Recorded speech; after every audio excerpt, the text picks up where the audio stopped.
हमारे साथ है हमारे मोरी ब्लॉक के एक इंटीरियर इंटर कॉलेज की प्रभारी प्रधानाचार्य, बड़ी यंग हैं, और श्रीमती उर्मिला रावत जी। और शुरू में थोड़ा डर रही थी प्रभार लेने से, लेकिन हमने मोटिवेट किया कि हो जाएगा और सीख लोगी, तो अब ये कॉन्फिडेंट हैं। तो सबसे पहले तो आपको बहुत बहुत बधाई। धन्यवाद और बताइए अपने बारे में, स्कूलिंग कहाँ कहाँ हुई और क्या क्या आपने किया? स्कूलिंग सर शुरुआत में तो 1 से लेकर 5 तक सरस्वती शिशु मंदिर नेटवाड़ में हुई है। बढ़िया, फिर वहाँ से सर नवोदय में सिलेक्शन हो गया था 6 क्लास में। बहुत बढ़िया। फिर 7 तक नवोदय में रहे सर। उसके बाद कुछ प्रॉब्लम आ गई थी, तबीयत खराब हो गई थी, तो वापस आए फिर वहाँ से। हाँ, फिर 10th तक सर यहीं GIC नेटवाड़ की GIC स्टूडेंट हूँ सर नेटवर्क, मैं। हाँ, बहुत बढ़िया। फिर 11th में सर वहाँ वैकेंट हो गई थी कुछ सीटें फिर से हमारी क्लास में नवोदय में, हाँ, तो हम फिर से वहाँ का फॉर्म भरा, फिर से फिर 11th और 12th नवोदय से किया है फिर से आपको एक क्या बोलते हैं, JNVN बनने का मौका मिला। Yes sir. तो मतलब कितनी खुशी की बात है। देखो, आपने दोनों बोर्ड में पढ़ाई की है, हाँ जी सर। उत्तराखंड बोर्ड भी और आपने CBSE भी। हाँ जी। तो बहुत अच्छा एक्सपीरियंस है। उसके बाद आपकी ग्रेजुएशन पोस्ट ग्रेजुएशन कहाँ से? ग्रेजुएशन और पोस्ट ग्रेजुएशन दोनों देहरादून से सर, DBS कॉलेज से। DBS college. हाँ जी। और BEd फिर B.Ed DWT। DWT से। मतलब मेरिटोरियस स्टूडेंट रही हैं आप अपने यस उसमें। सर। और इससे पहले सिलेक्शन कहाँ हुआ था? इससे पहले सर LT मैथ्स में हाँ। GIC गुंदियाड़ गांव में रह चुकी हूँ मैं 1 साल। और फिर लेक्चरर फिर निकाला। लेक्चरर में सर। और हाँ फर्स्ट पोस्टिंग दोनों आई आप? हाँ जी, लेक्चरर में फर्स्ट पोस्टिंग दोनों दोनों आई। तो कैसा लग रहा है अपने एक क्षेत्र में आके अपने एक क्षेत्र में सेवा करना?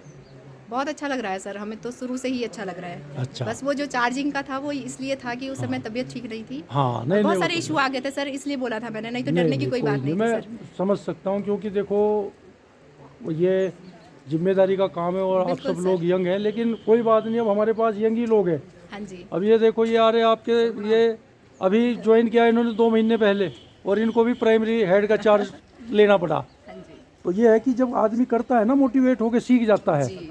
तो सबसे बड़ी चीज़ मैं मतलब आपसे ये जानना चाहूँगा कि हमारा जो ब्लॉक है ये है आकांक्षी ब्लॉक। Yes sir. और यहाँ आपको मालूम ही होगा कि गर्ल्स एजुकेशन के मामले में अभी हम लोग बहुत पीछे हैं। तो क्या रीज़न है? आप भी देख रही हैं अपने, मतलब 2016 से आप यहाँ हैं, बिल्कुल सर। हाँ। तो ड्रॉप आउट हैं गर्ल्स का? किस सर, क्लास में drop ज़्यादातर ड्रॉप आउट देखने को मिल रहा? सर 10th और 11th में, क्योंकि 10th एक कर- तो सर अर्ली एज मैरिज जो है ना, हाँ, वो बहुत बड़ा इशू है। हम तो अच्छा। सर अपनी PTA में हाँ। या हमारे यहाँ कोई भी फंक्शन होता है स्कूल में, हाँ। हम इस बात को जरूर उठाते हैं, अच्छा। इस टॉपिक को हर बार ही बोलते हैं हम। अच्छा, बहुत, हालांकि थोड़ा बहुत अंतर आया भी है तब से। अच्छा, हाँ अच्छा, जी, अच्छा। तब आपके से सामने आया सामने है। मतलब आपको 2016 से अब तक देखा है आपने हाँ, चीज़, मतलब हमने गर्ल्स देखा है सर बहुत करीब से। हो रही हैं हमने अभी अलग एजुकेशन से भी के लिए? समझाते हैं सर हम उन लोगों को। अच्छा, जो अच्छा, अच्छा, लड़कियां हैं उनका अलग से हम सेशन लेते हैं उस चीज़ का, और उनको बताते हैं उस चीज़ के बारे में। अच्छा। हाँ।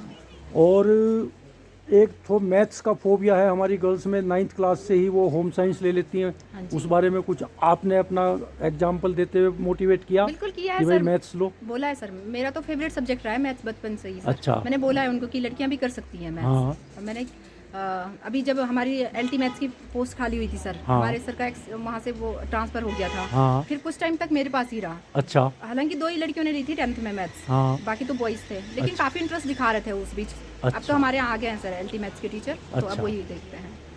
ले रही कुछ हैं मैंने- गर्ल्स मैंने भी 10th में, 9, 10th में ले अभी रही हैं? अभी है सर, 10th में दो ही नहीं ले रखी अभी फिलहाल। अच्छा। धीरे धीरे देखेंगे सर, हम कोशिश करेंगे कि और लड़कियाँ भी लें। और 11th 12th की पोजीशन साइंस साइड ले रही हैं?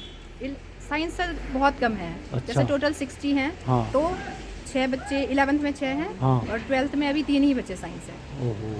बोला है सर हमने उनको। हाँ। हम मोटिवेट करते रहते हैं समय समय पर उनको। अच्छा, तो वही है ना, देखो आप खुद इसी क्षेत्र से निकली हो, हाँ जी। एक गर्ल हो, यंग हो बिल्कुल, तो आपसे मोटिवेट हो सकते हैं। मतलब मैं तो ये समझता हूँ कि हमारे इस पूरे ब्लॉक की गर्ल्स स्टूडेंट्स के लिए you are the perfect role model. Yes sir. हमको बाहर से किसी को रोल मॉडल नहीं बनाना, आप हो। और इतने अच्छे अच्छे कंपटीशन दिए आपने, और यहाँ तक पहुँची हो लेक्चरर, हम तो उम्मीद करते हैं और भी ज़्यादा आगे जाओगी। हाँ जी। हाँ, सीधे प्रिंसिपल कभी आएगी भर्ती दोबारा, उसमें भी प्रयास करोगी। बिल्कुल सर। और अभी भी आपके पास देखो, I hope you are the youngest head of the inter college Mori block में है। मैं भी। तो विजन रखिए और करिए अपने स्कूल के लिए कुछ। जी सर। बताइए मुझे अपनी कार्य योजना, आपका बोर्ड एग्जाम के लिए क्या लक्ष्य लेके चल रही है? बोर्ड एग्जाम के लिए अभी तो सर हमारे पास भी सब कुछ नया नया है, अभी तो थोड़ा डर भी है उसको लेके कि कैसे कर पाएंगे हम मैनेज, क्योंकि हमारे यहाँ जो स्टाफ है सर वो पूरा स्टाफ नया है। अच्छा हमारे बोर्ड परीक्षा पर भारी जी का भी ट्रांसफर हुआ है, अच्छा, जो सर अच्छा, थे। अच्छा, अच्छा। तो सब कुछ नया है सर हमारे लिए वहाँ। अभी तो हम सीखने की ही कोशिश कर रहे हैं। बढ़िया, कोई नहीं, मेहनत करिएगा। और बस इतना है, मैं जैसे बताऊंगा, ये एस्पायरेशनल ब्लॉक है, तो भारत सरकार एक चीज़ की मॉनिटरिंग करती है कि 10th और 12th 60% एंड अबव हमारे कितने बच्चे आ रहे। तो ये जब आप वापस आएंगे फरवरी में, बिल्कुल सर। तो बैठिएगा अपने टीचर्स के साथ और देखिएगा कि भाई लास्ट ईयर का क्या रिजल्ट रहा और इस साल का क्या है। बिल्कुल सर। तो ज़्यादा से ज़्यादा, and I wish you all the very best. Thank you sir. और अपने स्कूल को बहुत अच्छी ऊंचाइयों तक ले जाइए। और मेरे बिल्कुल ख्याल सर। से इंटर कॉलेज की तो आप पहली हमारे यहाँ प्रभारी हैं। अभी तक मुन्नी सिंह मैडम थी, वो हाँ, चली मैम गई, थी सर, हाँ, और उनके हरिद्वार बाद में। आप हैं, हाँ जी। और यंगेस्ट भी हैं। All the best, do thank well, you sir. Welcome.